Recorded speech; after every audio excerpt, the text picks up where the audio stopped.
cual interactuemos los antropólogos que están trabajando en la promoción de líneas económicas.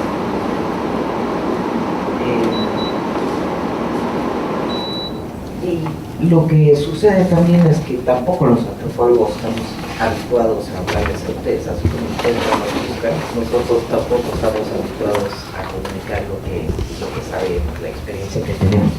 Así que es un reto lo que toca hacer hoy día, que me piden que en este taller, que se llama Conociendo la realidad de la selva en el Perú, hable un poco sobre las características socioculturales de la selva baja.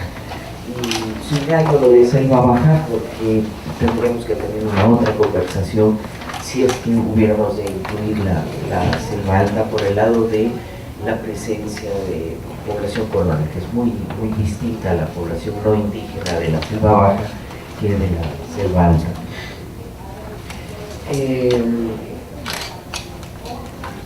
Y sobre la base de un listado de temas que se me pedía que abordara,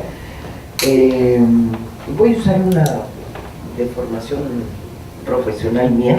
Yo soy antropóloga y soy historiadora, pero creo firmemente que si uno no tiene una aproximación histórica a los espacios y a las poblaciones, las intervenciones no se ubican adecuadamente, ¿no? Entonces, para tener éxito en las intervenciones, se requiere tener también una aproximación a un determinado espacio y a la historia de esa sociedad con la que vamos a trabajar. No me voy a quedar ahí, voy a hablar también del presente. Y esto es particularmente relevante en el caso de la selva baja porque la mayor parte de nosotros los peruanos tenemos la idea de que la selva acaba de ser incorporada a la economía nacional, no es así. Fue incorporada desde el siglo XVI con distintos tipos de presencia, y podríamos decir que no quedó piedra sobre piedra, es decir, todo ha sido transformado por los procesos que tuvieron lugar a partir de entonces, desde las epidemias que modificaron radicalmente el panorama demográfico de las poblaciones. Sabemos que hay numerosos conglomerados culturales que desaparecieron, y los desplazamientos de la población, ¿no? Y con todo esto, por supuesto, la introducción de ideas, conglomerados enteros han desaparecido o solo han quedado un pedacito de ellos, digamos. Hoy no sé si ustedes como FOCODES trabajan con los Yawa de Guapo Amazonas. Ellos eran parte de un conglomerado muy grande de pueblos que compartían un tronco lingüístico común, los Yamio. Hoy solo quedan los Yawa, ¿no? Entonces, para esas sociedades, el impacto de este proceso de largo plazo, de siglos, es muy grande. Está también toda la realidad de los traslados, ¿no? Tenemos documentación que habla cómo pueblos enteros fueron trasladados de su sitio de origen a otros lugares, incluso hacia Brasil. A los Chamuculo, que viven en el Bajo Guayaga, son ahora muy poquitos y viven mezclados con los Cucamilla. Su patrón los llevó a trabajar a Brasil, y algunos de ellos volvieron, el resto siguen estando en Brasil, y pasa lo mismo con buena parte de los pueblos indígenas de la selva baja, que quedaron allá, o parte de ellos volvieron, ¿no? Entonces ha habido oleadas sucesivas de momentos de cambio cultural, de cambio cultural, económico, y la más drástica de esta oleada es posiblemente por lo generalizado que fue este periodo poco más conocido, que es el lo que se llama la era del caucho, ¿no? La extracción del caucho ligero, que implicó, digamos, esto comenzó hacia 1860, en el siglo XIX,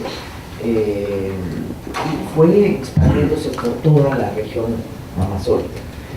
No, probablemente no hubo esquina donde no llegaran los impactos, aún si no llegaban los patrones extractores con sus peones a trabajar en una determinada cuenca, los impactos sí llegaban intermediados por otras poblaciones, ¿no?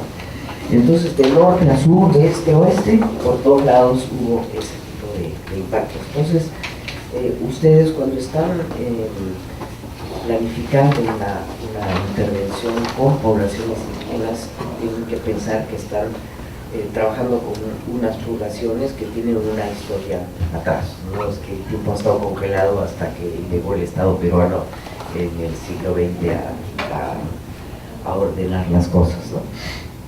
Y en la Selva Baja lo que tenemos es principalmente dos grupos sociales, ¿no? En el área rural. Los indígenas, que también se les llama nativos, en razón de la ley de comunidades nativas, y los llamados ribereños, que también se les conoce a veces como campesinos ribereños.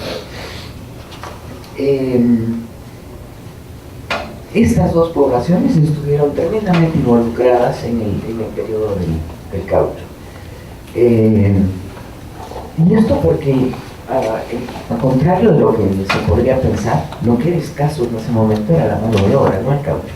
El caucho estaba ahí, pero lo que se necesitaba era mano de obra que conociera los lugares para matear, para identificar los manchales de árboles, y que pudiera sobrevivir todo ese tiempo y extraer los recursos, ¿no? Entonces, dentro de esta población indígena originaria de Loreto, que se involucró, que fue involucrada en la economía del caucho, están por un lado los indígenas que la administración estatal llamaba catequizados, indios semicivilizados, gente que había estado vinculada a las misiones, a veces desde el siglo XVI, que tenía una cierta disciplina de trabajo porque habían tenido que trabajar para las misiones o para el Estado, cargando, llevando bultos de Tarapoto a Yurimaguas, o esa era una tarea que pesaba sobre ellos como casi ciudadanos del país. Y esta era la mano de obra más demandada, ¿no? Porque era gente que hablaba quechua o castellano, aprendido en las misiones, y que estaban más habituados al trato con otra población, ¿no? Los patrones caucheros, que podían ser o peruanos o ser europeos o norafricanos o norteamericanos, etc. Entonces, aparte de este grupo de indígenas catequizados, cuyo impronta, cuyo sello todavía está en la cultura de estos pueblos. No sé si han tenido ocasión ustedes de trabajar con los Shawi, que también se conocen como Chayahuita. Eso es un pueblo grande que vive tanto en la cuenca del Guayana como del Marañón, y ellos todavía conservan todo un calendario ritual de fiestas cristianas, mezcladas con tradiciones propias. Sus autoridades todavía son denominadas como denominaron los misioneros, los parayos, los fiscales, etc. Son poblaciones indígenas que tienen este sello de esta historia de largo plazo sobre su organización social. Aparte de estos pueblos, en la medida que la economía cauchera se extendía por todos lados, pensemos que llegaba hasta las fronteras a las que ahora recién estamos llegando porque tenemos helicópteros y todo lo demás. Esa economía penetró por todos lados. A medida que era necesario abarcar mayores áreas, entonces fue necesario recurrir pueblos que en esa época llamaban tribus, es decir, no catequizados, no sensibilizados, gente que no había estado participando de esta sociedad misional, de esta relación con el Estado bajo distintos tipos de arreglos. Entonces, estas poblaciones entraron por distintas vías a esta economía, a esta sociedad nacional, llamémosla así, y es que fueron reclutados los hombres para trabajar en el caucho, o cuando ofrecían demasiada resistencia y había que limpiar el terreno para poder acceder a esos árboles, había que limpiar, digamos, esa resistencia armada que ofrecían estos pueblos. Lo que se hizo fue eso que se llaman correrías, ¿no? Ataques a los asentamientos, y se cogían a las mujeres y a los niños. Así que lo que hizo esta economía cauchera, que duró 50, 60 años, 2, 3 generaciones para el momento, fue crear peones en la siguiente generación.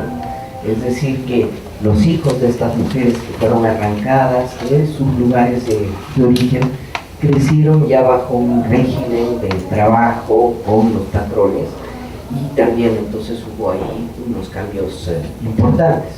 Pero acabado este periodo prolongado, que acaba más o menos, empieza a tener un declive muy marcado hacia 1915, 20, porque entra el caucho cultivado de las colonias orientales europeas. Alguna de esa gente logra independizarse y se remontan, ¿no? Algunos de esos son los que ahora tenemos noticias de pueblos en aislamiento voluntario, están por ahí cerca de la frontera, ya se olvidaron de ellos y pudieron reconstruir sus vidas de manera autónoma. Y en algunos casos, estos indígenas que habían sido trasladados, como el ejemplo que les daba de los Chamicuro, cuando ya el patrón no tenía capital para trabajar, entonces, y ya no los retenía a través de la deuda, que ese era el mecanismo principal para retener a la mano de obra, regresaron a la medida de sus posibilidades a sus casas. Los Chamicuro, que estaban en Brasil, surcaron el Amazonas, el Marañón, y entraron a Guayaga y volvieron al sitio de donde los había sacado su patrón. Todo eso está muy bien documentado. En otros casos, los patrones se trajeron a sus peones de vuelta, mezclados, ¿no? Porque habían cogido algunos Ashánica del Ucayali, habían cogido ticunas del Bajo Amazonas, habían cogido quechuas del Napo, los tenían trabajando en, qué sé yo, vamos a decir, en el Yabalí, y cuando se recontrae esta economía, regresan y los traen. Entonces era una mezcladera de gente. Entonces tenemos una situación en donde hay estos indígenas que han tenido esta experiencia de desarraigo, que han convivido con otros pueblos y que pasan por un proceso que los antropólogos llaman etnogénesis. Van surgiendo nuevas tradiciones sobre la base de esta confluencia de tradiciones.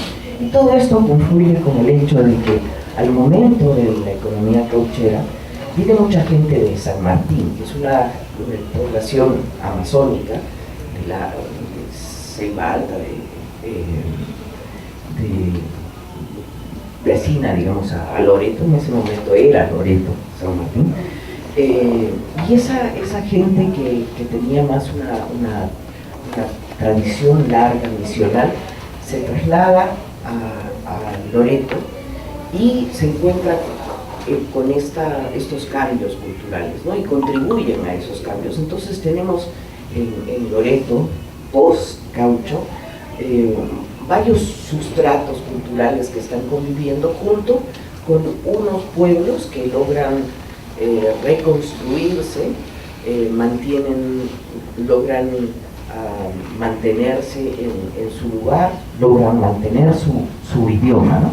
Entonces tenemos esta doble situación de indígenas que mantienen sus tradiciones, vamos a decir, entre comillas, intactas, indígenas que han pasado por este proceso de mestizaje cultural, y esta tradición de ribereños, que se les llama ribereños porque se establecieron principalmente a orillas de los grandes ríos, mientras que lo tradicional es que los indígenas vivieran adentro. Y esto es importante en relación a las actividades que ustedes hacen, ¿no? Entonces, solamente para seguir un poquito con la historia, me refiero a un periodo intermedio que viene después de este periodo del caucho, cuando esta economía que se había expandido casi ilimitadamente, digamos, desde aquí hasta la punta del Brasil, todo era un espacio de extracción de gomas, se contrae y quedan espacios un poco vacíos, y en esos espacios centrales la economía se rearticula a través de lo que los loretanos llamaban los fundos. Podríamos equivocarnos enormemente si pensamos que esos fundos son como las haciendas costeñas, ¿no? El señor sabe de dónde a dónde es su terreno, él es propietario de ese terreno, y está dedicado principalmente a la agricultura. En este caso, los fondos son fondos agroextractivos, y puede que se haga algo de la agricultura comercial, por ejemplo, porque este es un periodo en donde, a diferencia del horizonte del caucho, en que lo único que se compraba y se vendía en Loreto era caucho, en este periodo posterior, lo que hay son pequeños auges de productos. Entonces, en un momento la banata adquiere un buen precio, todo el mundo se pone a buscar banata; en otro momento el palo de rosa, en otro momento el algodón, por factores internacionales, tiene una oportunidad en Loreto, y así. Entonces estos fondos son fondos oportunistas, digamos, que aprovechan estos auges que pueden durar 10, 15 años. Algunos se superponen en el tiempo, y entonces uno puede trabajar al mismo tiempo palo de rosa y algodón. Muere el palo de rosa, te quedas con el algodón, y a ver si aparece una nueva cosa en la que puedas trabajar.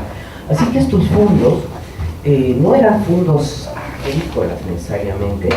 Los patrones tenían, aparte de su población, trabajando tal vez en algodón, tal vez en caña para producir aguardiente, que es la moneda de cambio, digamos, en la región, pero buena parte de su población seguía siendo trasladada hacia estos frentes, ¿no? Entonces, digamos, uno era un shipibo de Ucayali, trabajando en un fondo que tenía algo de ganado, algo de algodón, pero la población podía ser trasladada a X lugar, o para sanar pejes, o para sacar palo rosa temporalmente, ¿no? Entonces, ese es como el coletazo de esta economía extractiva, que es el momento anterior a que se formaran lo que hoy es parte central del paisaje de Loreto, que son los caseríos, ¿no?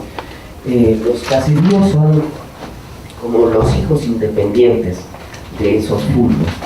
Por un tiempo estos fundos tenían sus caseríos, digamos, había el caserío principal, donde estaba la casa grande del patrón, y varios caseríos que eran como satélites de esta economía cauchera, ¿no? Porque si los voy a trasladar permanentemente al Napo, no vale la pena que los tenga todo el tiempo cerca de Pucallpa. Uno podría tener un caserío propio, digamos, ¿no? Pues, peones que están relacionados conmigo en un otro lugar. Cuando esta economía de fondos empieza a debilitarse, porque, bueno, por razones económicas, ¿no? Empiezan a no coincidir estos ciclos que le permitían a los fondos, cuando no voy bien con este lado, voy con el otro. Otra razón por la cual empiezan a fracasar los fondos es porque hay reformas legales que permiten a otras personas, y ya no necesariamente a los dueños de fondos, aprovechar la madera. Entonces hay unos otros agentes comerciales que que empiezan a desordenarles el chiquero. Ya no son ellos los únicos que pueden proveer a la población de dinero o de telas o de machetes, que es lo que la población estaba en esta relación con los agentes económicos. Sucede también, digamos, a lo largo de los 40, 50, que aparecen los pequeteques. Entonces, mientras que antes o tenías que irte remando y tenías que tener muchos indígenas para que te remen semanas de semanas para llevar y traer el caucho, o tenías acceso a una lancha a vapor, ahora el comerciante con su motorcito puede llegar a cualquier lado y también va rompiendo esos monopolios que tenían los fundos. Entonces van surgiendo estos caseríos que se independizan, que son lo que vemos ahora, ¿no? Un núcleo de gente que tiene, tal vez su abuelo era ticuna, su bisabuelo era huitoto, su bisabuela era shipigo, su padre era de San Martín, una mezcladera de gente, y lo que comparten es una sabiduría, una maestría del conocimiento del bosque, ¿no? Gente que sabe aprovechar el bosque, que sabe aprovechar conoce los ríos. A mí siempre me maravilla cuando los pescadores, que es toda una especialidad, todo el mundo sabe pescar, pero ser un pescador requiere una maestría aparte. ¿Cómo pueden saber, si nosotros no vemos a los pescados, cómo duermen, si así, en qué horario, qué comen, cómo llevan a sus crías? Es un conocimiento detalladísimo, ¿no? Entonces, eso es también un otro elemento a considerar. El conocimiento que se tiene, que se requiere para vivir en el bosque, requiere de un detalle que no es el de una charla que pasa hoy día para decirnos cómo mejorar el injerto, los injertos y tenemos al mismo tiempo, voy a hablar de esto, unas fuerzas contrarias que son, pues claro, no es su intención, pero las escuelas han ido erosionando fuertemente el conocimiento de los muchachos, de haber pasado toda su vida en el bosque acompañando a sus padres para aprender. De pronto tienen que esperar a que se acabe el horario de colegio, ya es de noche, no se puede ir al monte, o sábado o domingo o vacaciones para ir al monte. Entonces ahí hay una erosión con la que hay que también trabajar, ¿no? Y a la que no hay que contribuir, por supuesto. Entonces, lo que tenemos a partir de esos caseríos son caseríos que, aprovechando la oportunidad de ya no solo tener que trabajar con el patrón, que era una figura dominante, ¿no? que impedía el trato con otras personas, es gente que entonces puede empezar a venderle al regatón unas gallinas, puede vender un poquito de arroz, puede vender un poco de maíz, puede vender peces salados. Es una economía chiquita que va surgiendo en torno a estas oportunidades. Y ese es un otro aspecto importante de entender el contexto económico en que operan estas pequeñas unidades económicas relacionadas, situadas en un caserío. El mercado en la Amazonía, en la selva baja, es una cosa rarísima. Uno puede estar viniendo en una lancha en dirección a Pucallpa, me ha pasado. Entonces, al embarcarme en una comunidad, unos comuneros se embarcaban con unas sacas de aguaje. Estaban hablando acerca de los precios que sabían que había en Pucallpa, porque ahora hay teléfono, radio, etcétera, ¿no? Entonces se suben sabiendo que la saca va a costar X, no me acuerdo para nada cuál es el valor que le atribuían. Se suben a la lancha y están a la expectativa de qué precio podrán conseguir, porque ese precio es teórico por ahora, ¿no? Que Juan Pérez ha revisado diciendo que ayer vendió su saca a tal precio. Entonces, cuando uno está acercándose al puerto, digamos 1 hora, 2 horas antes, que son viajes largos, se acercan al bote, a esta lancha, digamos, en botes más pequeños, lo que llaman lagartos, que son compradores, parecen piratas, uno se da un susto, porque parece que vienen a asaltar el barco. Y lo que vienen es a tratar de comprar antes de que uno llegue al puerto. Entonces, digamos que uno sabe que su saca debería venderle 40 soles, le dicen, te ofrezco 38. Entonces la persona piensa, pucha, y si no me pagan 40, mejor me aseguro el 38. Y le dicen, ya. Poco más allá llega otro lagarto y que sabe que tiene que pujar con el que ya se trepó al bote. Entonces le ofrece 39 y a ese también le dicen que sí. Y entonces empiezan, bueno, por supuesto, trifulcas de toda clase, qué sé yo. Y cuando llegan al puerto, si tienen suerte, venden su saca a 40. O sea, pero no hay un economista que explique cómo se forman los precios, por qué hay todo esto en el medio y cómo el productor tiene que lidiar con toda esa información confusa y cómo asegurarse de todo eso. Entonces, cuando nosotros trabajamos, intervenimos para crear condiciones económicas mejores, tenemos que entender ese entorno en que se mueve, ¿no? Y ese entorno también incluye el hecho de que en los años 50, 60, 70 y solo hasta el 80, lo que hubo, y fue muy particularmente importante para los productores que estaban en áreas un poco más con mayor acceso a los ríos, los ribereños, pero también las comunidades nativas, es que el Banco Agropecuario habilitó una línea bastante grande de préstamos para arroz, maíz, yute, pero además se habilitaron molinos de caza, ¿no? Ya en los años 70, los sistemas para comprar el yute. Entonces esa era una economía que se ordenó, la gente sabía que tomaba un préstamo, tenía quien le compre el arroz, sabía cuánto iba a vender el arroz, si quería podía correrse el riesgo de vender en otro lado, pero tenía que pagar el préstamo, pero todo eso se vino abajo. Y había además comités, ¿no? Comités de gente que conocía, que ayudaba a negociar. Todo eso se vino abajo con las reformas de los años 90, y entonces les toca a ustedes intervenir en un lugar donde todo es un caos, ¿no? Ya no existe esa ruta. Si tú quieres comprar arroz, te tienes que buscar un comprador que te descuenta lo que quiere por humedad. Ya no hay un mercado para el yute, así hay todo un conocimiento acerca de la producción y comercialización del yute que se ha perdido. Con maíz, si es que uno está cerca de las ciudades, le va un poco mejor. Entonces, esta economía se ha armado y se ha desarmado varias veces, y la gente anda con poca confianza en cuánto va a durar esto y si va a funcionar.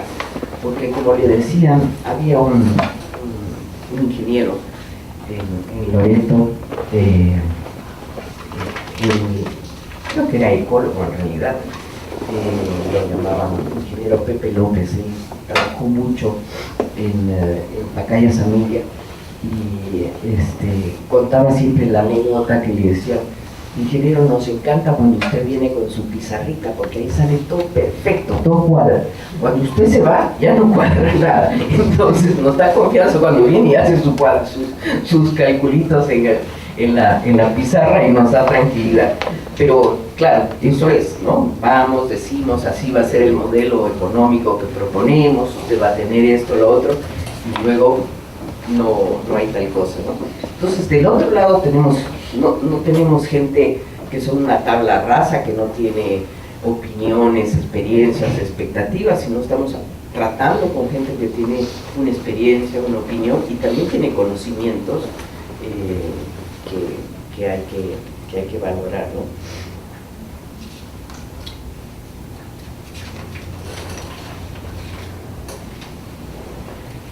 En el caso de los pueblos, estos caseríos reúnen gente, ¿no?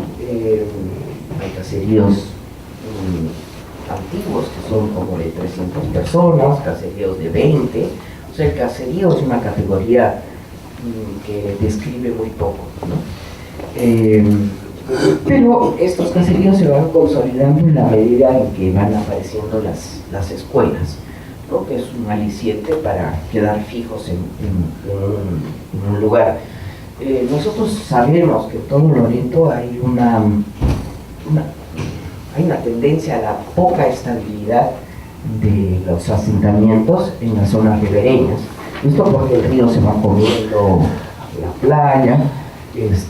Hace 2 o 3 años hice un trabajo en el Guayaga y me hice preparar sobre la base, encima de unas imágenes satelitales del Guayaga, los títulos comunales que me pusieron ahí los asentamientos. Perfecto, me voy al río con mi mapa y resulta que una comunidad donde iba yo a trabajar y que mi mapa decía que estaba a la orilla del Guayaga, resulta que no, las imágenes eran de hace 2 años y la comunidad estaba en una concha que quedaba atrás. Entonces, digamos que yo hubiera ido a proponerles no sé qué negocio económico. Entonces, 2 años después ya no están junto al río, están allá adentro, ¿no? Eso es una dimensión que hay que tomar en cuenta. Perdón. Entonces, las escuelas son un elemento que aglutina a la población, pero no impide que la gente, cuando se cae el río, pues va a la otra orilla. Contaban siempre los del Banco Agrario que era medio difícil ir a cobrar las deudas si es que los productores no pagaban, porque el barranco se había caído y la persona se había ido para otro lado, ¿no? Se habían aburrido de demasiados zancudos y se habían ido a vivir al río Momón, que es un río más tranquilo. Entonces es un elemento constitutivo, digamos, de las personas, de la sociedad con la que uno trabaja. Pero las escuelas en general han fijado a la población, y en el caso de las comunidades nativas, los cambios a través de las escuelas han sido aún más radicales, porque una característica de las sociedades indígenas es que no habían grandes concentraciones de forma tradicional, ¿no? Grandes concentraciones de población. Las familias extensas eran básicamente autónomas. En lo económico se juntaban entre sí para fiestas o determinadas ocasiones, pero una familia, digamos, un viejo con sus 7 yernos, sus 7 hijas, alguno de sus hijos, porque alguno de sus hijos se habría ido con su suegro, vivían de forma autónoma, tenían un control total del territorio que reconocían y los otros les reconocían como propio, y hacían un manejo de todos esos recursos, ¿no? Ahí no había superposiciones de otros derechos. Pudiera ser que hubiera guerras entre grupos locales, ¿no? Reyertas, pero no estaba vigente el orden actual, donde el agua lo controla ANA, los suelos que no son agropecuarios están bajo la supervisión de X, las orillas están bajo supervisión de tal, encima tienes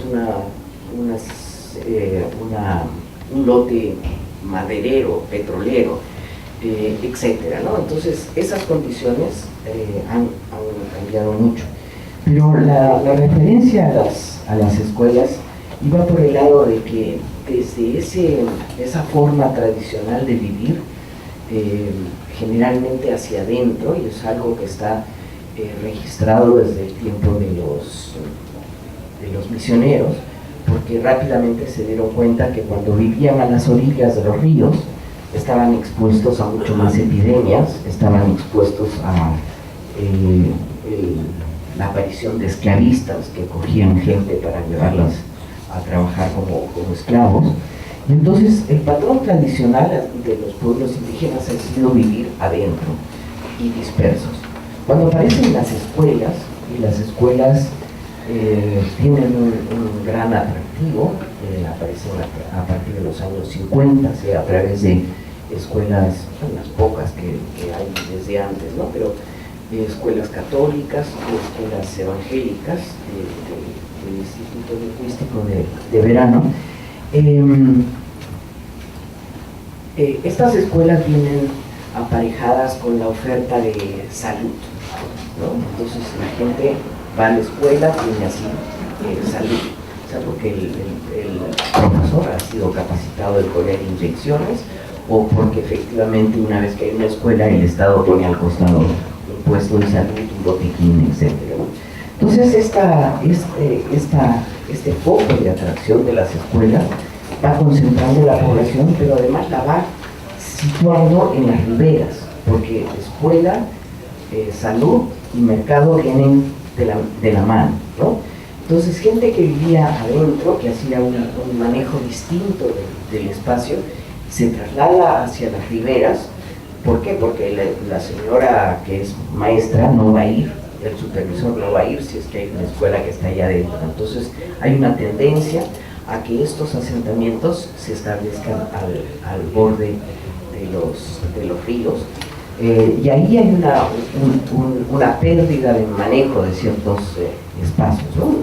No es que la gente deje de usar las áreas del interior, pero entonces poco a poco la gente se va fijando en este espacio más ribereño. Y hace unos 3 años, la señora Elaine se acordará, hubo una creciente muy grande en Loreto, y en el Pastaza hubo falta de alimentos, era claramente notorio. No había plátano, no había yuca, los pescados sí había, y pues habiendo trabajado en otras zonas, yo decía, pero ¿por qué? ¿Por qué puede estar pasando esta situación en donde realmente no había alimentos? Y entonces pregunté por qué no sembraban adentro, sabiendo que las crecientes son periódicas, ¿no? Y lo saben, que las crecientes son periódicas, saben además que ciertos indicios anuncian que esta creciente va a ser muy grande.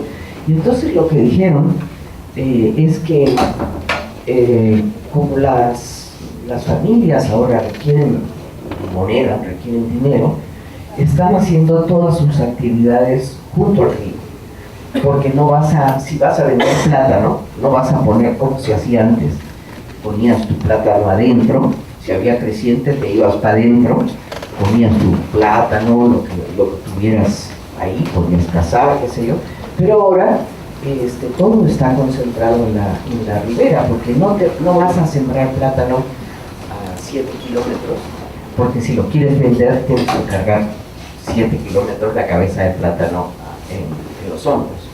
Entonces, todo este concepto de seguridad alimentaria se ha trastocado por la interferencia del mercado. Y ahí están ustedes justo en el medio, porque están buscando promover una economía productiva que les dé oportunidades económicas a la gente y que dé seguridad alimentaria, pero en la realidad allá casi siempre esos dos conceptos chocan. La seguridad alimentaria desaparece cuando aparece el mercado. A mayor articulación al mercado, menor seguridad alimentaria. Y eso no es una regla necesaria, pero es un elemento a considerar cuando se diseñan las intervenciones, me parece. Cuando surgen estos conglomerados, que ahora llamamos comunidades nativas, lo que sucede es que aparece la escuela y viene gente que antes vivía separada, ¿no? En una comunidad nativa generalmente todos pertenecen a un mismo pueblo, digamos que sean nahuajún, todos hablan nahuajún, a final de cuentas tienen ancestros comunes, pero cuando les toca ir a vivir a una comunidad, todas estas personas que habían sido perfectamente autónomas les toca convivir. Y eso es complicado. No sé si algunos de ustedes viven en edificios, pero es horrible la convivencia. Las juntas de propietarios son una barbaridad. Hay gente que te jala los pelos. ¿Cómo puede tener estas ideas? ¿Cómo puede ser arbitrarios, abusivos algunos? En fin, en las comunidades, a pesar de que provienen de una cultura común, la vida es complicada, ¿no? Porque de haber sido gente completamente autónoma, les toca vivir con otras gentes que se sienten autónomos, que sienten que pueden hacer lo que quieren porque es su territorio, ¿no? Entonces esta combinación de lo comunal, lo privado, es complejo en las comunidades y no es antiguo, es reciente. O sea, las primeras comunidades se titularon en 1974-75, ¿no? Entonces la gente está todavía encontrando normas de convivencia. Y a veces cuando llegamos ni sabemos las normas, queremos además imponer unas que son nuevas a estas que están a medio hacer.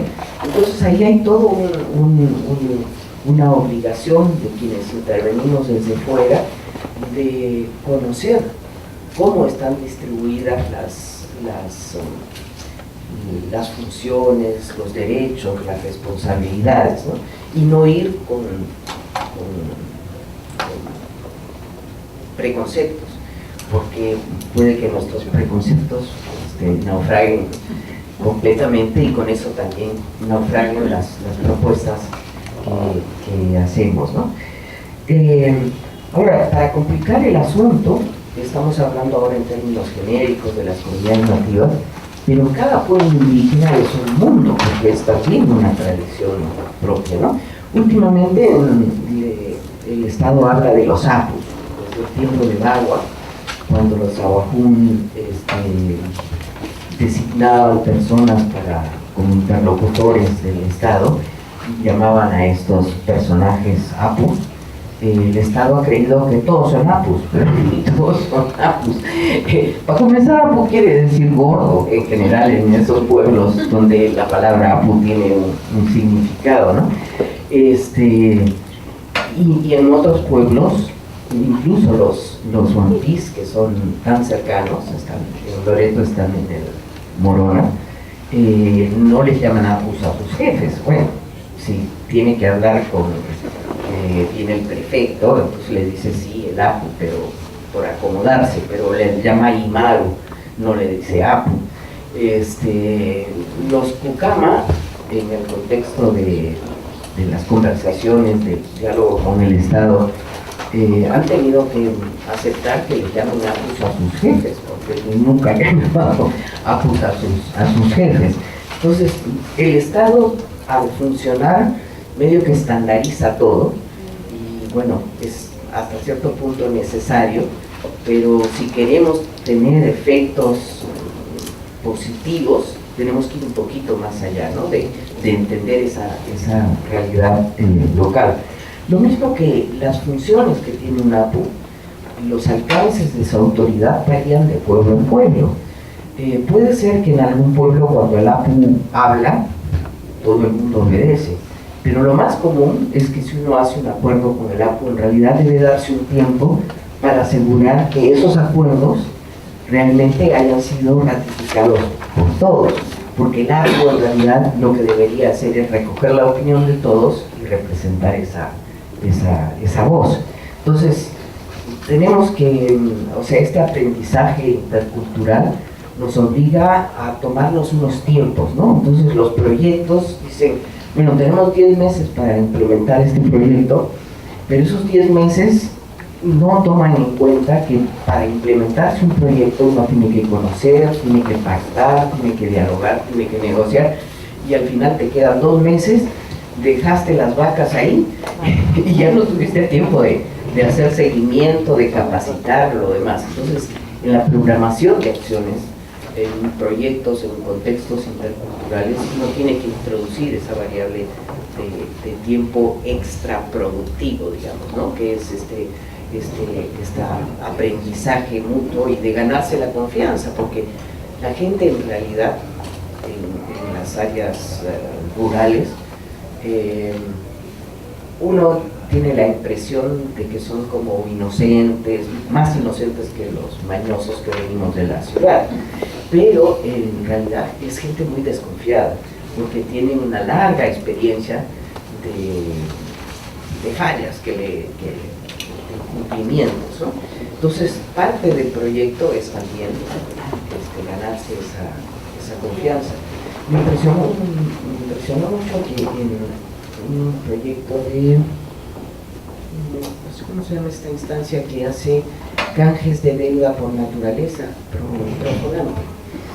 Tiene un proyecto grande en San Lorenzo y la directora me dijo que pasó los primeros 3 años tratando de ganarse la confianza de alguien. Tenía dinero, tenía ideas, tenía propuestas, tenía ganas de hacer cosas, y sin embargo no encontró a nadie que confiara en ella, porque todo el mundo pensaba que a lo mejor esta señora está proponiéndonos este proyecto para que luego venga la petrolera, y entonces no es que venga con buena fe para tratar de promover, no sé, pesca sostenible, sino que a lo mejor viene con su tapadito ahí atrás, ¿no? Entonces, eso es parte de los proyectos de ustedes, no es el paquete tecnológico, es generar esas condiciones de confianza, de conocimiento mutuo, y eso toma tiempo, ¿no? Entonces, y toma tiempo también, si esto se hace con un préstamo internacional, convencer para arriba que tú no puedes implementar este proyecto en 1 año y medio, porque necesitas X tiempo para generar esas condiciones locales, para que la gente conozca, para que a uno lo conozca. Entonces es sumamente complejo este proceso de intervención en un lugar que tiene una historia, ¿no? No son lugares sin historia, por eso es que he querido ir por ahí. Un otro punto, tal vez el último antes de poder conversar, es un tema fijo que yo tengo en la cabeza. En el 2014, MIDIS dio una resolución que declaró a todas las comunidades nativas como pobres extremos. Y lo hizo con, digamos, la intención de que no hubiera que hacer todo un largo proceso para focalizar, para que pudieran acceder a tal o cual beneficio, desde beca 18, pasando por puntos, lo que fuera. Y bueno, yo imagino que MIDIS está muy contento con ese asunto, pero en las comunidades esto se percibe como una afrenta en realidad, ¿no? Porque ¿qué es el mensaje que dice esto? Es porque tú eres pobre extremo porque vives en las comunidades, porque eres indígena, ¿no? Comunidades nativas, pobres extremas. Entonces, el mensaje es: tú eres pobre o te falta plata. Vamos a ver que pobre es relativo, ustedes saben. Es gente que puede cocinar, pescar, comer lo que quiera. Hay situaciones en que se nos da caso, aunque no tenga acceso muy limitado a dinero para comprar los zapatos de los niños que van a ir a la escuela, etc. Entonces el mensaje es: ustedes son pobres extremos porque son indígenas, todos están en esa categoría, la de pobres extremos que viven en comunidades nativas. La única manera de salir de la pobreza extrema es dejar de ser indígena. Pero es de aquí que ustedes seguramente se habrán tropezado con el hecho de que si algún éxito van a tener las intervenciones, es interactuando con esa cultura que tiene este fabuloso conocimiento del bosque. Entonces le estás diciendo: deja de ser indígena, pero no vas a poder avanzar con el proyecto. Y por otro lado, ¿qué es la extrema pobreza que quieres eliminar? Se requiere focalizar bien qué es lo que se quiere aportar, y eso requiere una discusión con la gente. ¿Cuál es el cambio en tu vida que tú quieres? Probablemente todos lo que quieren es un poquito más de dinero para no tener que vivir agobiados que si no le puedo comprar a mi señora la tela, a mi niña los cuadernos o medicamento, o hacer un viaje imprevisto. Entonces, ese presupuesto sobre el cual se montan los proyectos que dicen vamos a superar la pobreza, requieren un diálogo también. ¿Qué es esa pobreza que se quiere superar? ¿Cómo la entiende el Estado? ¿Cómo la entiende la población local? Entonces, para poder trabajar en superar pobreza, en dar seguridad alimentaria, no nos queda otra que tener un acercamiento hacia la población. Entonces, por eso yo les felicito por esta iniciativa como FONCODES de tener una aproximación hacia lo social al mismo tiempo que lo ambiental y lo económico. Entonces, bueno, podríamos tal vez ahora conversar un poco, hacer preguntas. Colegas, hay preguntas, por favor, levantando la mano para pasarles el micro. Hola. Buenos días. Y sinceras felicitaciones por su exposición bastante clara y cercana a lo que es la realidad en Selva, ¿no? Usted señalaba justamente de que la exposición que iba a realizar estaba en el marco de lo que es las características socioculturales de Selva Baja, ¿no? Pero que no iba a exponer sobre el tema de Selva Alta, ¿no? Sin embargo, estas dos características, estas dos peculiaridades de Selva sí son importantes, ¿no es cierto? Quizás en otro espacio tendremos la oportunidad de referirnos un poco más a lo que es las características socioculturales, socioeconómicas en Selva Alta, ¿no? Evidentemente Selva Baja tiene siempre un nivel o una característica que son, económicamente hablando, mucho menos desarrolladas que lo que son Selva Alta, ¿no? Porque no están sustentadas justamente a las crecientes de los ríos o algo por el estilo, que muchas veces no les permite desarrollarse como ellos quisieran desarrollarse, ¿no? Y digo esto por la experiencia que yo tuve justamente en la zona que está frente a Tabatinga y Leticia, ¿no? Donde justamente los pescadores tienen que llevar todos sus pescados que puedan pescar en exceso justamente a los frigoríficos que están en Leticia, ¿no? Y eso significaba justamente para ellos justamente un tema de dependencia inclusive económica con respecto a países fronterizos, ¿no? No sé si usted puede referirnos algo sobre, porque el tema de las comunidades indígenas, ¿no? Quizás las que están más cerca de las ciudades pueden estar en un mejor nivel de expectativa de desarrollo, pero algunas comunidades indígenas están justamente al interior de la misma selva y es muy difícil a veces llegar a ellos por tema de acceso, de facilidades en acceso, porque tenemos que ir en tequeteques, talleros, pequeños barquitos, ¿no? Para poder accesar justamente a esas poblaciones. Y ahí justamente es donde puede estar más asentada el término de lo que nosotros llamamos poblaciones con economía de subsistencia, ¿no? Pero también es muy cierto lo que está señalado, ¿no? Y la felicito por ese mensaje cuando nos dice justamente de que tenemos primero que entenderlos a ellos cómo entienden su situación de cambio, ¿no? Porque si la situación de cambio nosotros la hacemos como Estado, desde un gabinete y decimos, no, hay que cambiar su estilo de vida, ¿no? Estamos justamente cometiendo un grave error. Creo que el mensaje es claro y por eso lo estoy tomando como un apunte, ¿no? De que primero tenemos que conversar con ellos, saber cómo es el pensamiento de ellos, qué expectativa de cambios tienen ellos con respecto a su vida, ¿no? La pregunta que quería hacerle yo en este aspecto que usted ha referido es básicamente, no sé si puede aportarnos un poco más también sobre la ley de consulta previa y la cosmovisión justamente que tiene esta población.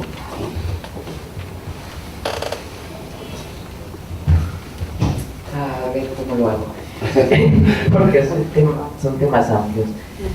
A ver, la ley de consulta previa surge de esta norma, de este convenio que se llama el convenio 169 de la Organización Internacional del Trabajo, ¿no? Entonces, antes de este convenio que se firma que se establece en 1989, el Perú se había adherido a un convenio anterior, también de la OIT, en 1957, que se llama el convenio 107. Y este convenio tenía un enfoque que compartieron quienes firmaron el convenio, que era que las poblaciones indígenas debían ser integradas, o sea, que el camino inexorable de todos ellos es que iban a tener que convertirse en peruanos promedios, mexicanos promedio,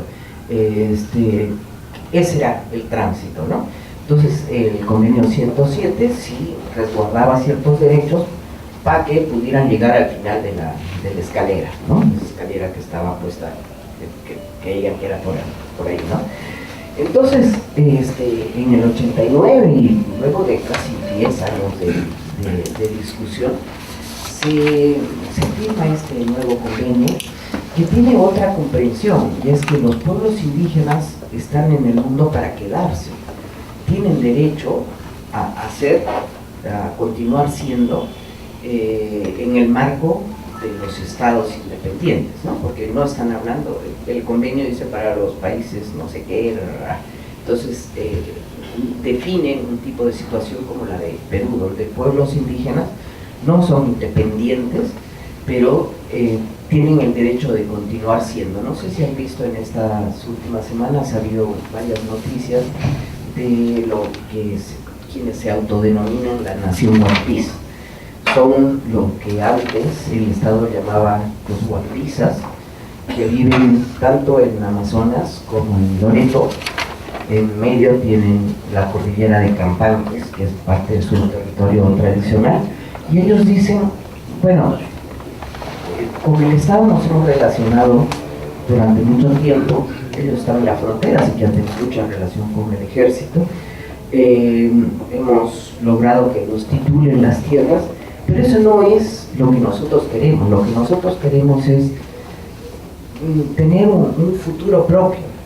Queremos, poniéndolo así en plan poético, tomar el destino en nuestras manos. Es decir, nosotros somos ciudadanos peruanos, queremos seguir siendo ciudadanos peruanos, pero queremos relacionarnos con el Estado de una u otra manera, porque es lo que el convenio 169 denomina pueblos originarios.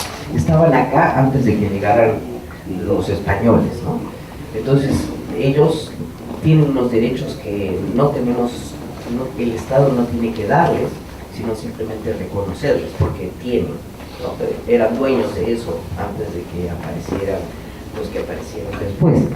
Entonces, eso es un enfoque completamente distinto, ¿no? El del convenio 169, que tiene el presupuesto de que esos pueblos podrían querer tomar en sus manos un manejo de autonomía para ver cómo quieren hacer su futuro dentro de los países, sometidos también a las leyes, primero a las de derechos humanos y a las leyes nacionales.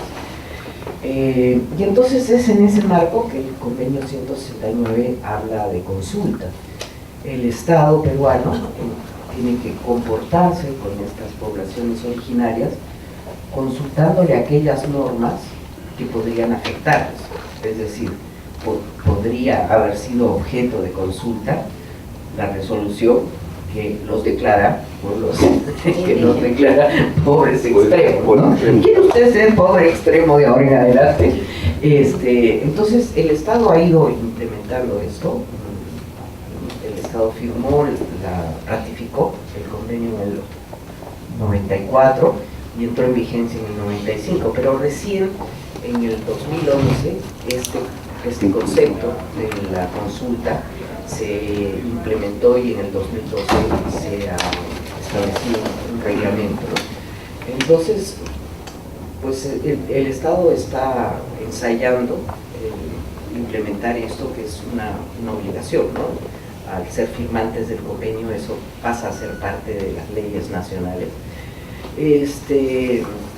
Pero se hace, y esto es mi opinión, de una manera bastante insatisfactoria, ¿no? Digamos, se ha establecido en el reglamento que debe haber unos pasos, 1, 2, 3, 4, 5, 7, la gente que son expertos en consulta puede recitarlos con toda facilidad, pero la consulta previa supone, es una consulta previa, ¿no? Antes de tomar la medida, informada, es decir, que uno sabe de qué le van a consultar y de buena fe.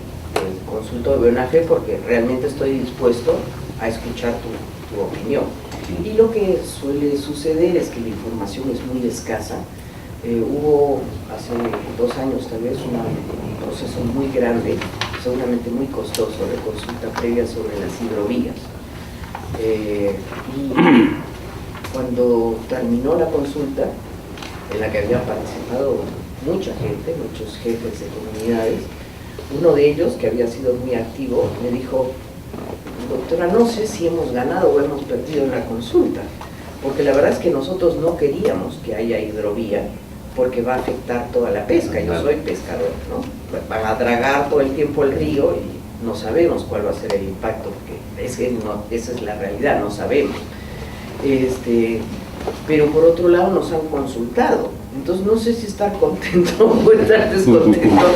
Y cuando se hacen estas consultas sobre lotes, generalmente la gente no sabe qué se les está consultando, porque no se les dice cuáles van a ser las afectaciones. Y por último, en el caso de las 4 cuentas, que tengo sido más de cerca, donde la gente sí sabía de qué afectaciones se les estaba consultando, cuando llegaban, y no iban a decir que no, porque es población que depende totalmente de esa economía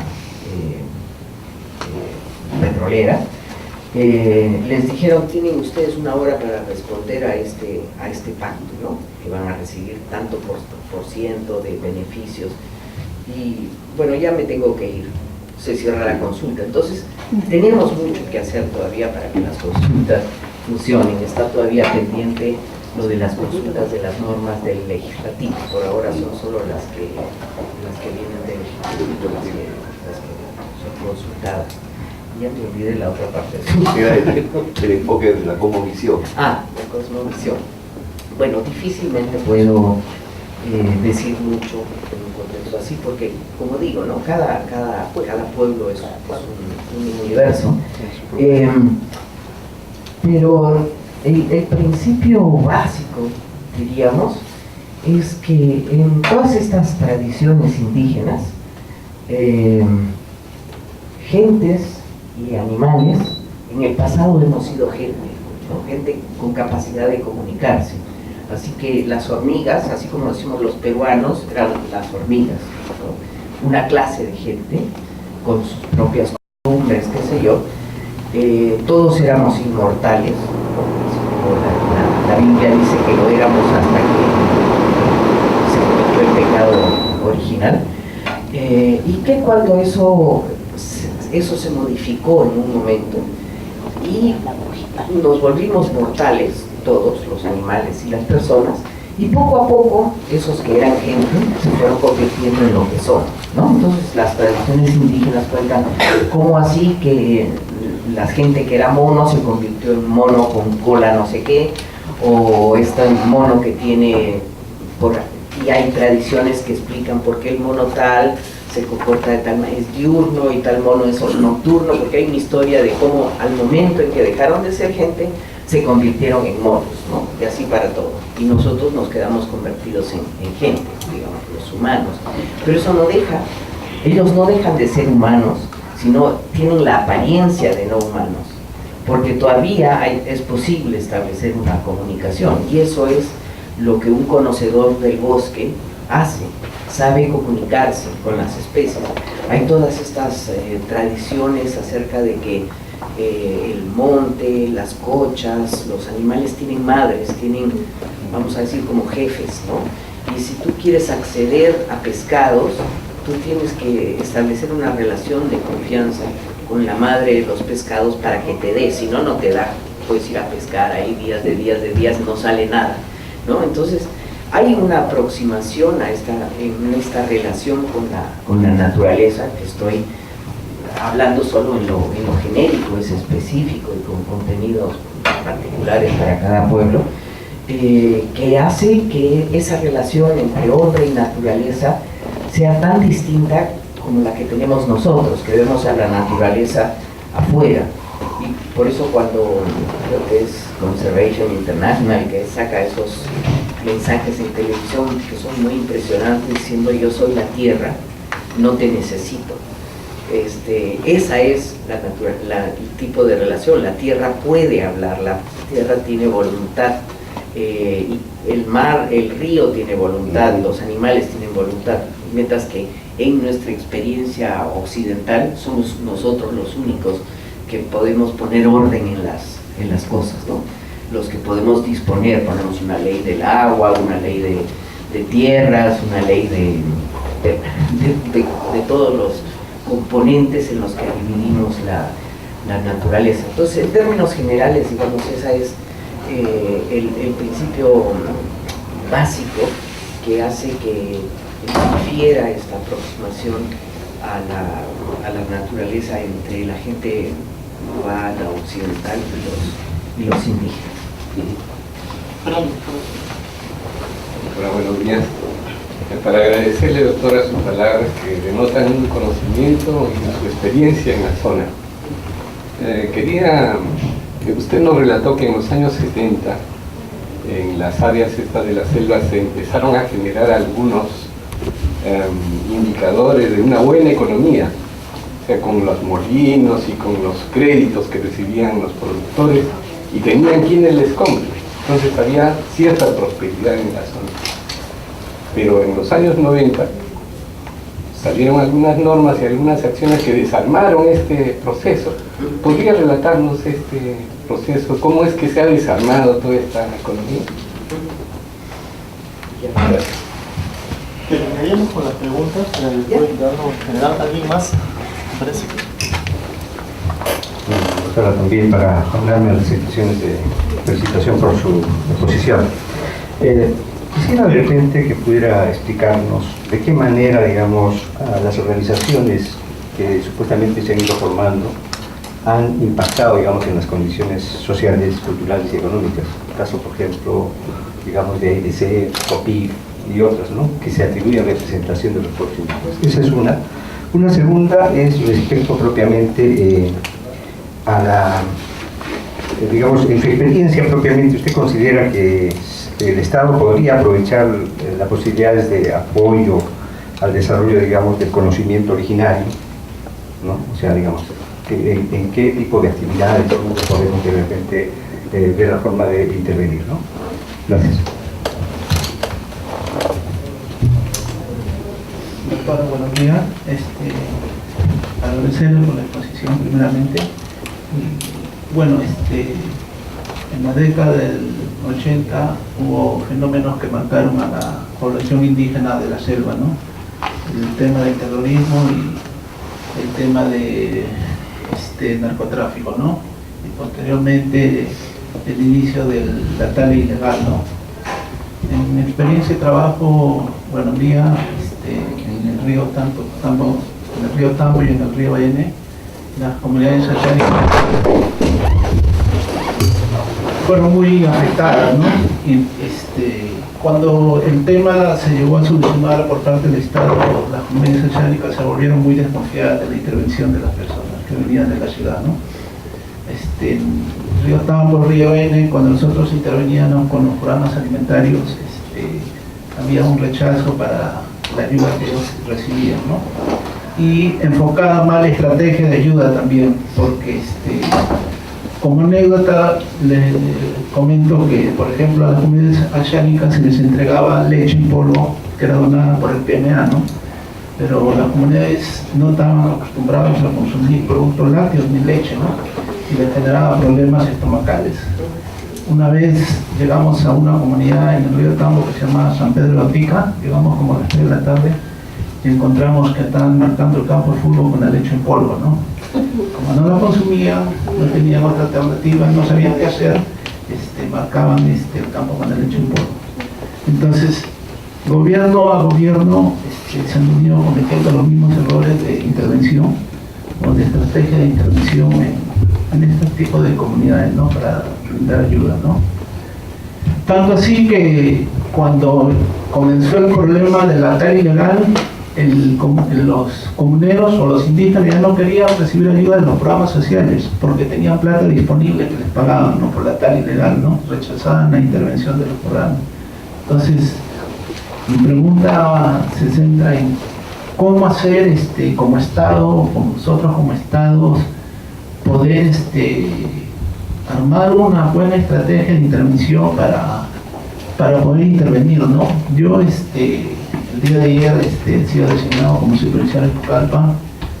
Solo conozco Pucallpa, la ciudad, no conozco las comunidades, va a ser una buena experiencia para mí. Entonces, ¿cómo intervenir estratégicamente, ¿no? Como Estado?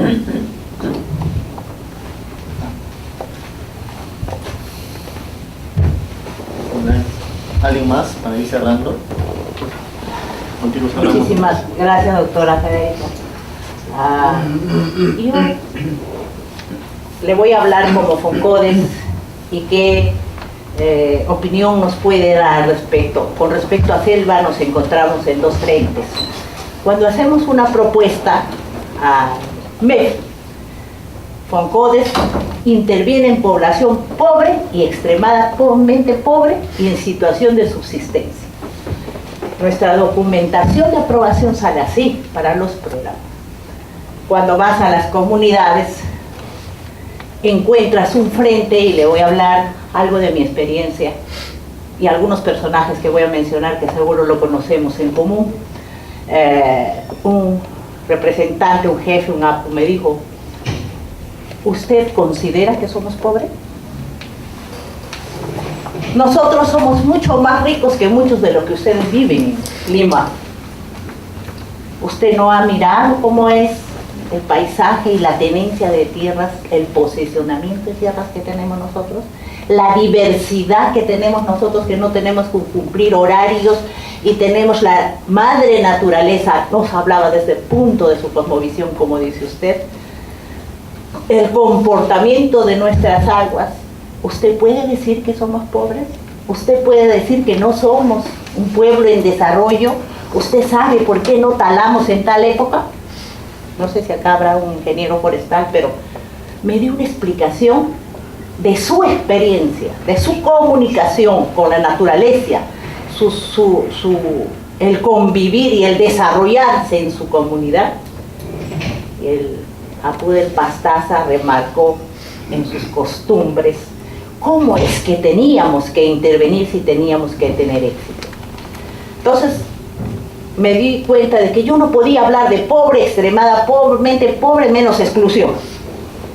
Teníamos que hablar del aprovechamiento de la riqueza natural de la zona en beneficio de la población, en el marco del respeto de su cultura, de cada pueblo, porque como usted dice, cada pueblo, los Chaui, los Aguajún, los Boras, los Chipíos, tienen sus propias formas de vida y sus economías.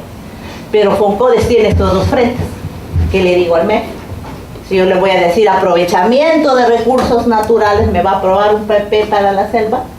¿Y qué le digo a la población, del cual yo como primer paso necesito ganarme su confianza, hablar el mismo lenguaje, caminar al mismo ritmo de ellos, con el respeto que ellos necesitan, que caminemos con ellos para abrir esa gran brecha de desconfianza que se ha abierto entre el Estado y sus comunidades? ¿Cómo es que podremos hacer? Ese es un poco el vacío que las personas que hemos estado allá hemos adecuado, sabiendo que no estamos en el marco de la propuesta, ¿no? Estamos llevándolo a los objetivos finales de la propuesta. Pero, ¿cómo lo presento? Es un poco mi dilema y no sé si podemos aclararlo aquí. Muchísimas gracias y felicitaciones, y me alegra mucho que una persona que conoce tanto la forma de vida, el pensamiento de los líderes y el pueblo de las comunidades nativas en el país esté con nosotros. Muchas gracias. ¿Alguien más? Y cerrando, ¿no? Muy bien. La última intervención. Bueno, de igual manera agradecer la exposición, digamos, ha sido muy rica en términos, digamos, históricos, a partir de la experiencia que usted ha tenido y escrito. Sí, yo creo que también confluyo en la necesidad, digamos, de tomar algunas cosas definitivas que son importantes dentro de la comunidad, de esta comunidad de naciones que tenemos en el Amazonía. Pero creo que también tenemos que ser conscientes que no en estas comunidades, digamos, de naciones que tenemos en la Amazonía, hay cosas que deberíamos, digamos, o sea, no es la felicidad solo, o sea, hay indicadores de sanitarios, de salud, hay indicadores de pobreza que deberíamos tener en cuenta. No todo Hay prácticas de alcoholismo también que subsisten, entonces la comunidad, digamos, indígena no es la panacea de una vivencia de la felicidad. O sea, yo creo que en ese sentido hay que ser conscientes, digamos, de poder entrar en equilibrio, si bien es cierto, respetando la organización de la comunidad, y ahí justamente están los retos del Estado, es decir, ponerse en el equilibrio entre la sociedad o la comunidad nativa y la comunidad occidental, como se llama. Eso es un poquito que claro.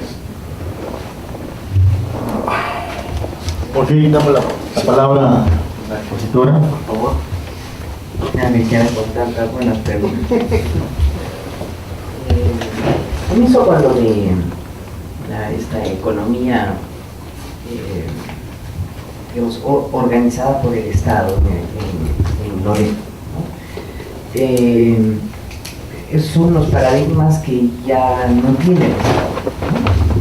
Por eso quisieron desaparecer. No debía ser ese el rol del Estado. Se decidió que el Estado no estaba para comprar arroz, maíz o lo que fuera. Sin darse cuenta de que el Estado no solo estaba comprando y vendiendo arroz y maíz, sino que estaba organizando el espacio, ¿no? De una manera bastante estable. Es decir, nosotros cuando hablamos de las cadenas de valor, porque tenemos un antecedente de 3 años, la empresa tal está comprando naranjas y ¿qué? 3 años no son nada en la vida de la gente. La gente, para tener esos 3 años de naranja, ya tuvo que poner 3 años antes el palo para que diera la naranja, y a lo mejor la empresa se va a pasar mañana, ¿no? Entonces, la particularidad de este esquema que se montó en los 50 a través de los créditos, 60 y 70 ya complementados con estas instituciones como Casa, sus molinos, sus lugares de compra, etc. Hoy ya no sabemos si es que había gran corrupción ahí, no sé, tal vez lo había, pero el efecto sobre la población es que la población podía tomar un crédito y podía saber que podía pagarlo. Había también, por supuesto, los que no pagaban, ¿no? Podía pagarlo porque había alguien que le iba a comprar a un precio relativamente garantizado, que no iba a hacer castigos excesivos por humedad y qué sé yo, que ahí había un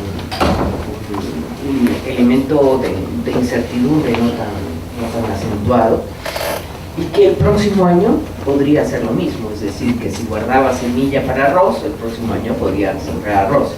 Hoy día guardas semilla para arroz y el próximo año de repente no hay nadie que te vaya a comprar arroz, entonces no puedes hacer ninguna planificación, ¿no? Lo mismo pasó que había el banco en Madre de Dios, el banco minero, que el pequeño minero sacaba su oro, lo llevaba a vender. Ese banco le daba un dinero para aviar a sus trabajadores, pero también le daba unas lámparas, unas carretillas, etc. Todo eso desapareció y bueno, ahora tenemos el caos que tenemos. Tal vez el Estado no debía haber comprado y vendido oro, pero lo cierto es que perdió un control sobre el espacio, de la misma manera en que ha perdido una capacidad de ordenar el espacio en Loreto a través de la desaparición de este esquema, ¿no? De tener los créditos asociados a la producción de ciertos productos, los lugares de compra, los molinos, y un circuito que se cerraba y que tenía continuidad en el tiempo. Yo no sé si existen estudios aplicados de cómo funcionaba el caza en el campo. Mi colega Fernando Santos y yo hemos escrito algo sobre la historia de Loreto y un poquito damos elementos para entender el funcionamiento de esto, pero seguramente deben haber estudios más a detalle sobre esta economía que se desarticuló. Lo que no creo que haya es estudios que contribuyan a entender cómo al retirarse esas piezas se desvistió, digamos, a la economía local, ¿no? Entonces ya cada uno tuvo que ver a ver si se encontraba un comprador, que será bueno poner este año camu camu, ¿no? Pero dicen que el camu camu en realidad, y yo no sé muy bien nada sobre el camu camu, en arroz yo ya llevaba 15 años como productor de arroz, me sabía todas las mañas del arroz de secano, de sembrar al borde del río. Entonces eso ha introducido unas incertidumbres en las economías, vamos a llamarlas campesinas, aunque no son realmente campesinos todos esos productores, que complican la vida, ¿no? Y las incertidumbres son un factor central cuando uno promueve oportunidades de negocios, ¿no? La gente tiende a tratar de asegurarse, prefiere no arriesgar. Entonces, ¿para qué me voy a meter a sembrar camu camu? ¿Quién sabe si vendrá algún comprador de camu camu en los próximos 6 meses? Y si habrá un comprador en Yurimaguas o lo que fuera, ¿no? Entonces, esas incertidumbres son mucho mayores ahora que en el tiempo en que había este esquema estatal. Creo que no hay vuelta atrás con el esquema estatal, pero creo que hay mucho que podemos aprender del clima de negocios que se podía crear con tener un circuito bien organizado, ¿no?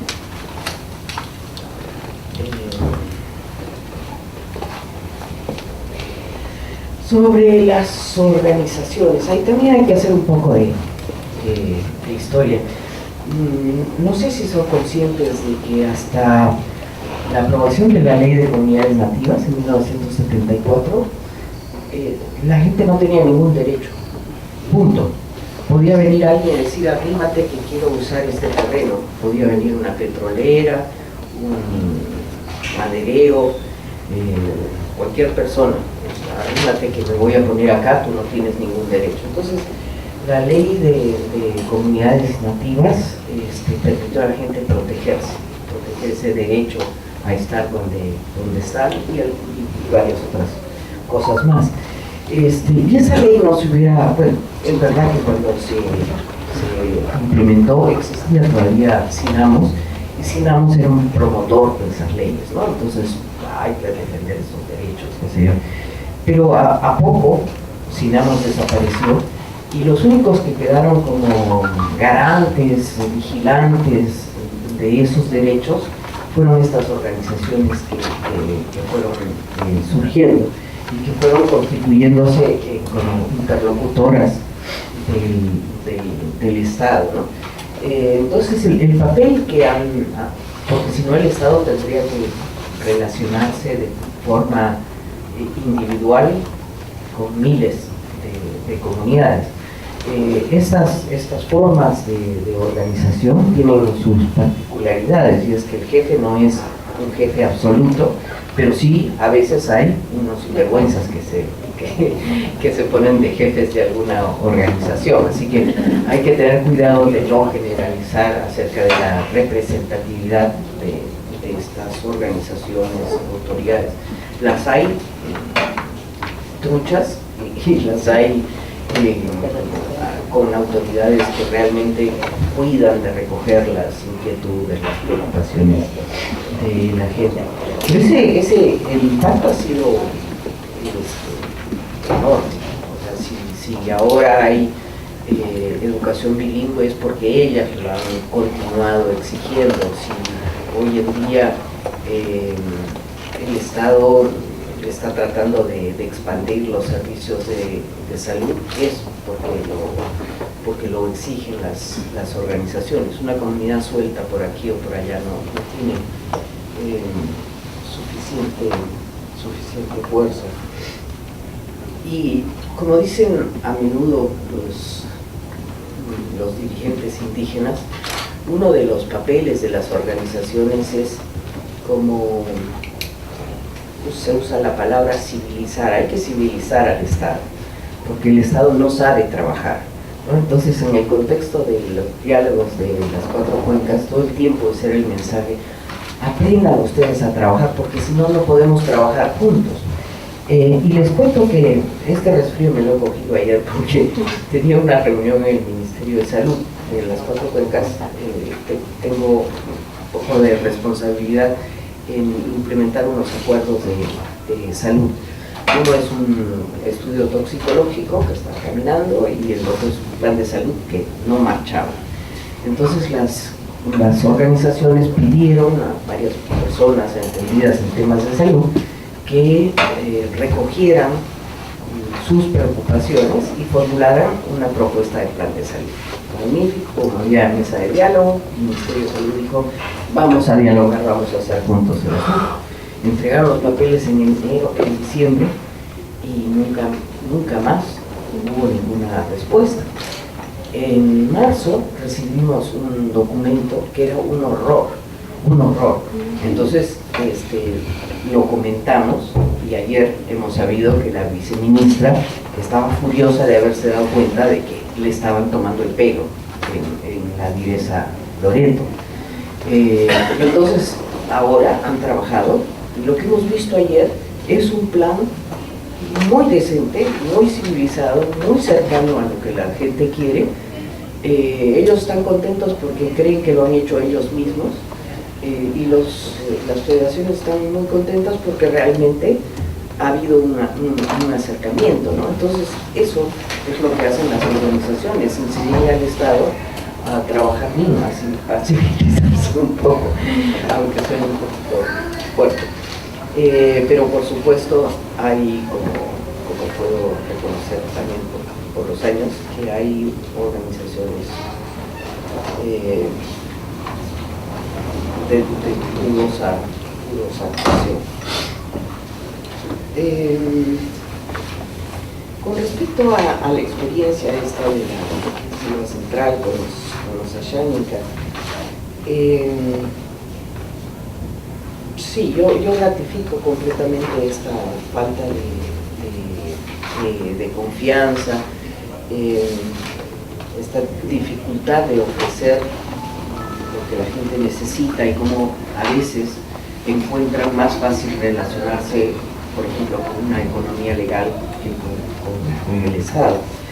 Pero nuevamente, y podemos usar el esquema, el ejemplo de salud, de la conversación de ayer, es como el Estado, decía el médico que nos presentaba, el Perú está organizado en distritos, provincias y regiones. Así tiene que ser el plan de salud.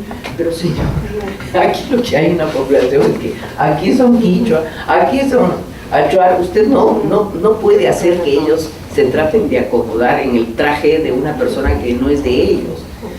Ellos tendrán que acomodarse a la realidad nacional, pero el Estado también tiene que aproximarse a la forma de acercamiento, porque si no lo que tienes es un tipo metido dentro de un traje que no es el suyo y no va a funcionar, no puede ni respirar, ¿no? Entonces, eso también va un poco por el lado de la experiencia que contaba Gladys, ¿no? Y esa identificación de prioridades no conversadas es muchas veces muy problemática, ¿no? En los Candoshi, en el Pastaza, sufrieron a fines de, bueno, hay todavía consecuencias de eso, una epidemia de hepatitis B con una sobreinfección delta. Y bueno, eso causó mortalidad y en algún momento, con un poco de demora, pero hubo una respuesta del Estado de hacer una vacunación muy temprana para evitar que se transmita a los niños que recién nacían. Así que había un plan en el que habían estado trabajando las comunidades y el Estado. Y los Candoshi viven en una región particularmente rica, tienen control, propiedad del lago Remache, unos magníficos pescadores, y se pensó que la mejor manera para que ellos adoptaran ciertos conocimientos para atraerlos hacia la capacitación podría ser entregarles arroz.